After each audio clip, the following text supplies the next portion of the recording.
Hello, my innocent people, and welcome back to my YouTube channel. আমি এতটাই please ক্ষমা করে দিও, এরকম অনেক গাড়ির আওয়াজ তোমরা শুনতে পাবে। আমি রাতের বেলা ঘুমিয়ে পড়েছিলাম, রাতে বানাতে পারিনি, সকালেই বানাচ্ছি, আর সকালে হাজার রকম শব্দ শুনতে পাবে। But focus on my voice, okay? ব্যাপারটা হচ্ছে আমি এতটাই ল্যাথখোর যে এই ভিডিওটা আমি ভেবেছিলাম পরীক্ষা দিয়ে এসে বানাবো। আর আজকে দুর্গাপুজো শেষ হয়ে গেল, লক্ষ্মী পুজো শেষ হয়ে গেল, সব টিউশন স্টার্ট হয়ে গেল, আমি আজকে ভিডিও বানাচ্ছি। শোনো, গল্পটা না মাধ্যমিক থেকে শুরু করি। দেখো, মাধ্যমিক হচ্ছে আমাদের জীবনে ফার্স্ট বোর্ড এক্সাম, তো সেটার জন্য আমরা খুব ভালো করে একটা প্রিপারেশন নিই, আমাদের মধ্যে অনেক বেশি ভয় থাকে, একটা ব্যাপার থাকে, আই গেস বুঝতেই পারছো। তো মাধ্যমিকটা আমরা মোটামুটি কিন্তু ভালোভাবেই দেওয়ার চেষ্টা করি, এবং কম বেশি বেশিরভাগ স্টুডেন্টদেরই মাধ্যমিক পরীক্ষাটা ঠিকঠাক হয় বা ভালো হয়। এবার এক্সেপশন তো থাকেই, সেটা আলাদা বিষয়। এরপর মাধ্যমিকের রেজাল্টটা বেরোয় এবং আমরা মাধ্যমিক দিয়ে মনে করি ভাই আমরা জীবনে প্রচুর স্ট্রাগল করে ফেলেছি, আমাদের জীবনে একটা ব্রেক দরকার। আর এই ব্রেকটা ঠিক এতটাই বড় হয় যে কখন ক্লাস 11 কেটে যায় সেটা আমরা বুঝতেই পারি না। আমি average student, average in the sense আমি বেশিরভাগ স্টুডেন্টদের কথাই বলছি। এবার এক্সেপশন যদি তুমি হও তাতে আমার কিছু করার নেই, কিন্তু কম বেশি সবার সাথে যেটা হয় আমি সেটাই বলছি। তো ইলেভেনটা আমারও এইভাবে কেটে গেছে, ইলেভেনের রেজাল্ট খুব খারাপ হয়েছিল, এবং এতে আমার বাবা মাও আমাকে কিছু বলেনি। তার কারণ আমার বাবা মা জানতো যে মেয়ে ক্লাস 11-এ কিছু করেনি, শুধু ফুর্তি করে বেরিয়েছে, আজকে এই পুজো কালকে ওই পুজো, কাল এখানে কালকে ওখানে। আমি ভেবেছিলাম ক্লাস 12-এ উঠে সিরিয়াস হতে হবে লাইফে, একটু স্যাক্রিফাইস করতে হবে, একটু পড়াশোনা বেশি করে করতে হবে। হ্যাঁ, আমি সবকিছুতে যে ওইভাবে মজা করেছি সেটা আমি বলবো না, কিন্তু দুর্গাপুজোতে ভাই প্রচুর মজা করেছি, কারণ এই পরীক্ষা সেহেতু শেষ হয়ে গেছিল, এই জন্য দুর্গাপুজোটা ফাটিয়ে মজা করেছি এই বছরে। যাই হোক, দুর্গাপুজোর গল্প পরে হবে, আগে বলি পরীক্ষার কথা। দেখো, এতদিন বিষয়টা অন্যরকম ছিল যে একেবারেই পরীক্ষা হতো, সারা বছর যা প্রিপারেশন নেওয়ার নিলাম, দিয়ে শেষে গিয়ে একেবারে পুরো পরীক্ষাটা নামাতে হতো, যেমন আমরা মাধ্যমিক দিয়েছি।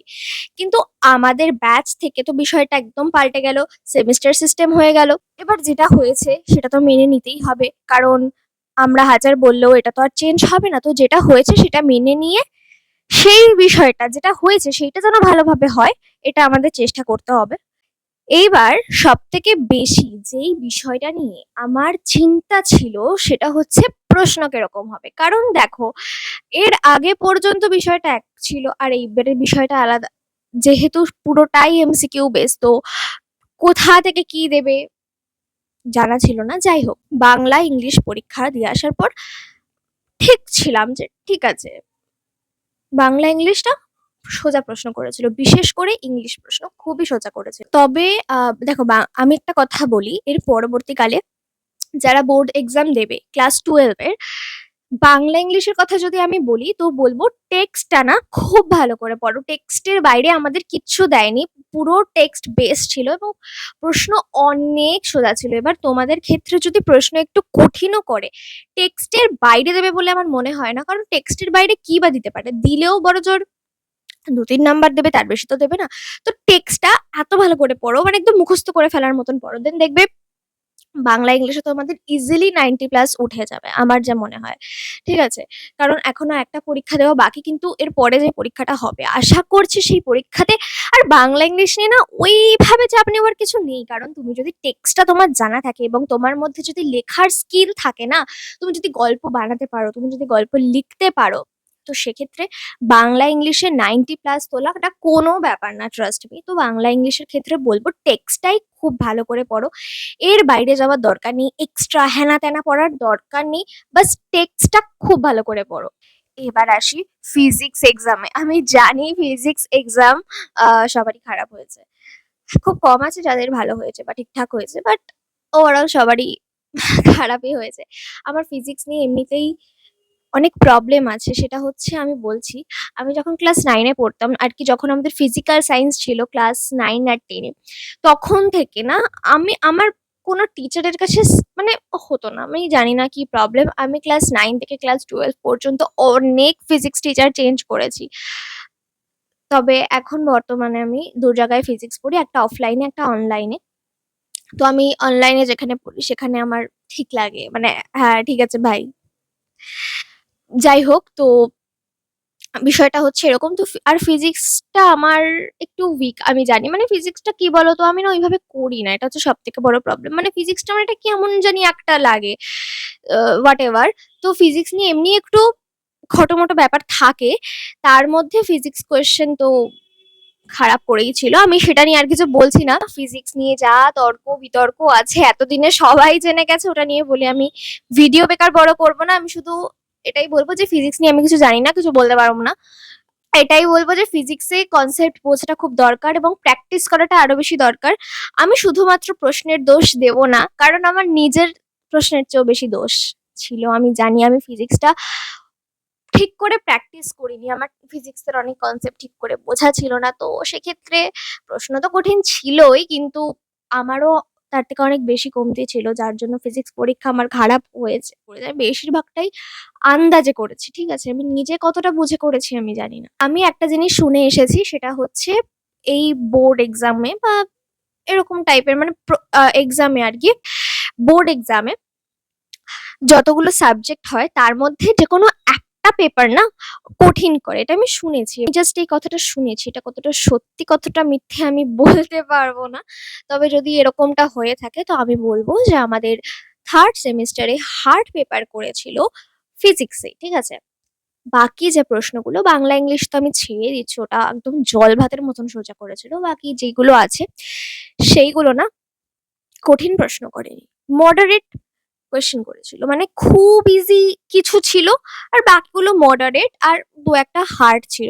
ব্যাস ব্যাপারটা হচ্ছে যেখানে দাঁড়িয়ে ফিজিক্স কোয়েশ্চেন হার্ড হয়েছিল, ফিজিক্স পরীক্ষা সবার খারাপ হয়েছে, সেখানে আমি বলতে লজ্জিত যে আমার কেমিস্ট্রি পরীক্ষা ফিজিক্সের চেয়েও খারাপ হয়েছে। একটা সত্যি কথা বলতে, আমার প্রথম থেকে মানে ক্লাস 11 থেকে ভালো টিচারের কাছে আমি পড়ি, স্যার অনেক ভালো পড়ায়, দেন অনেক প্র্যাকটিসও করিয়েছে, কিন্তু আমি নিজের দোষে ওই যে যেটা আমি প্রথমে বলছিলাম যে মানুষ 11-এ উঠে ওড়ে 11টা নষ্ট করে কিন্তু 12 থেকে সিরিয়াস হয়, কিন্তু আমি এমন একটা প্রাণী যে 12-এ উঠেও সিরিয়াস হইনি। কিন্তু হ্যাঁ, এখন আমি সিরিয়াস। একটা পরীক্ষা খারাপ হওয়ার পর আমার মনে হয়েছে আমি যদি ফোর্থ সেমিস্টারও ডুবিয়ে দিই না, দেন আমার ভালো মার্কস উঠবেই না ভাই, খুব খারাপ নাম্বার হবে। যাই হোক, সেসব পরের কথা। ফোর্থ সেমিস্টারে কিরকম কি প্রিপারেশন নেব সেটা তো তোমাদেরকে আমি দেখাবোই আমার চ্যানেলে, তো সেটা আসতেই থাকবে প্রতি সপ্তাহে। কিন্তু আগে আমি থার্ড সেমিস্টারটা নিয়ে আলোচনা করে নিই। কেমিস্ট্রি পরীক্ষার যে প্রশ্ন ছিল সেটা টু বি অনেস্ট সহজ প্রশ্ন ছিল, ঠিক আছে? সহজ প্রশ্ন ছিল।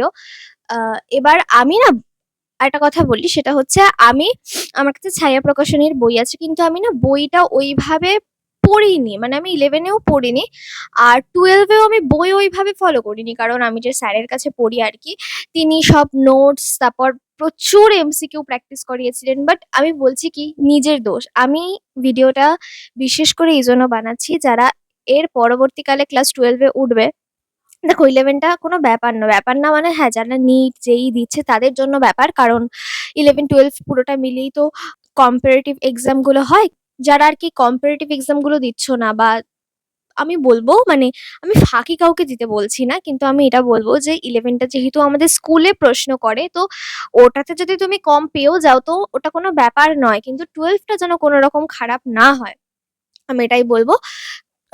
তো 12-এ প্রথম থেকে একটু পড়াশোনা করো, আমার মতন ফাঁকি দিও না। আমি আমি নিজে বুঝতে পেরেছি পরীক্ষা দিয়ে যাই 12-এ প্রথমে আমি অনেকটা ফাঁকি দিয়ে ফেলেছি। একটা কথা, ক্লাস 10 শেষ হয়ে যাওয়ার পর যখন সায়েন্স নিয়েছিলাম তখন লোকে বলেছিল যে 10 আর 11 12 কিন্তু আকাশ পাতাল তফাৎ। হ্যাঁ, এটা সত্যি আকাশ পাতাল তফাৎ। এটা যতক্ষণ না নিজে এক্সপিরিয়েন্স করবে ততক্ষণ বোঝা যাবে না। লোকের কথা শুনে হয়তো মনে হতেই পারে ঠিক আছে হয়ে যাবে, কিন্তু সত্যি কথা বলছি, পরীক্ষার আগে পরীক্ষার আগের রাতে পড়ে বা পরীক্ষার কয়েকদিন আগে পড়ে ভালো রেজাল্ট করা কখনোই সম্ভব নয়, এবং কিছু কিছু সময় পাশ করাটাও অনেক ডিফিকাল্ট ব্যাপার।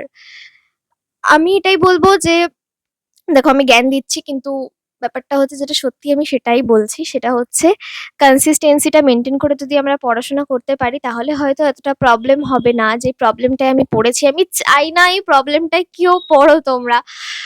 সেটা হচ্ছে অ্যাটলিস্ট প্রতিদিনের পড়াটা প্রতিদিন পড়ে রাখো। প্রতিদিন যে তোমাকে 6 7 ঘন্টা 10 ঘন্টা 12 ঘন্টা পড়তে হবে, একদমই ব্যাপারটা সেটা নয়। তুমি প্রতিদিন 2 ঘন্টাই পড়ো না কেন, বা প্রতিদিন তুমি 3 ঘন্টা পড়ো, কিন্তু ওই 3 ঘন্টা ভালোভাবে পড়ো এবং প্রতিদিন তোমরা তো নিশ্চয়ই কোনো না কোনো টিউশনে অনলাইনে অফলাইনে পড়ো।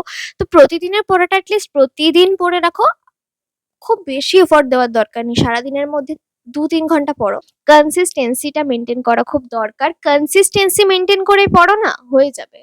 আমিও চেষ্টা করব এই সেমিস্টারটা আমার বেস্ট দেওয়ার, কারণ যতই হোক আমার স্কুল লাইফের লাস্ট পরীক্ষা। এরপর আমি চাইলেও আর স্কুল লাইফের এক্সাম দিতে পারবো না। কনসিস্টেন্সি যেটা বলছিলাম, এটা আমিও চেষ্টা করব মেইনটেইন করার। আমার ভিডিওর মাধ্যমে আমি আরো নতুন, নতুন জিনিস তোমাদেরকে বলবো।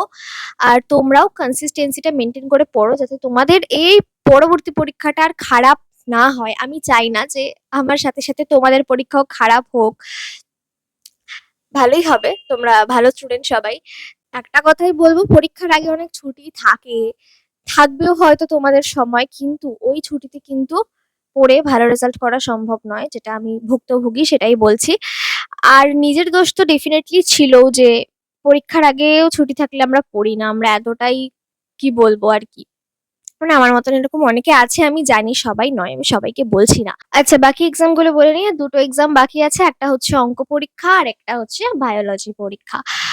তো অঙ্ক পরীক্ষার প্রশ্ন ভালো করেছিল, ইজি ছিল, মডারেট ছিল, হার্ড ছিল, কিন্তু খটোমটো অঙ্ক সেরকম ছিল না। কিন্তু যেটা প্রবলেম ছিল সেটা তোমরা অবভিয়াসলি জানো, টাইম। টাইম অনেক কম ছিল, ওই ওই টাইমে কমপ্লিট করা সম্ভব ছিল না। হ্যাঁ, মানে যারা হয়তো প্রথম করা যাবে না কেন, সবকিছুই করা সম্ভব, ইম্পসিবল বলে কিছু হয় না। কিন্তু তোমরা এটা তখনই করতে পারবে যখন তোমরা একদম প্রথম থেকে পরীক্ষার আগে পর্যন্ত এভরিডে অঙ্ক করবে, এবং তোমাদের অঙ্ক জাস্ট এতটা প্র্যাকটিস থাকতে হবে, এতটা প্র্যাকটিস থাকতে হবে, যদি অঙ্ক দেখে জাস্ট ২ সেকেন্ডে নামিয়ে দিতে পারবে। এবং তার সাথে লটস অফ ট্রিক তোমাদের মাথায় রাখতে হবে। পরীক্ষার আগের রাতে ট্রিক দেখে গিয়ে সেটা পরীক্ষার হলে নামানো কখনো সম্ভব নয়। আর আমি প্রথম থেকে সেটা করিও নি, তাই পরীক্ষার হলে গিয়ে আমি ট্রিক অনুযায়ী ওইভাবে তো নামাতে পারিও নি।